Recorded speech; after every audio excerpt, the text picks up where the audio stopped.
sot biznesi është patë që kërkon biznesi, krahun e punës. Pra, nëse kemi sot qytetarë që biznesi ti integrojnë në bizneset tyre. Pra, kjo ka ndodhur në këto 12 vite. Si mund të zgjidhet në programin e Euroatlantik? Zgjidhja këtyre, patjetër se taksa është 9% është një në armët kryesore për zhvillimin e biznesit.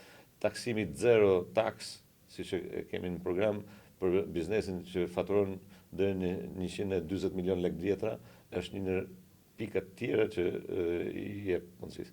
Dhe mbajtja nën kontroll e hajdudove që sot u hynë bizneseve dikush para ditë, dikush mas dite për t'i kontrolluar, për t'i gjobitur. Pra, biznesi do të ketë një sistem taksimit dhe një sistem me të vërtetë që mos tjetë i trysnuar nga shteti dhe nga pushteti dhe nga këto individ që janë sot vënë një kartel në qavë dhe i hynë biznes më edhe o job o lekt. Paktën, më ato informacione që kam unë, as kur s'ka kërku dokumenta përveç se lek.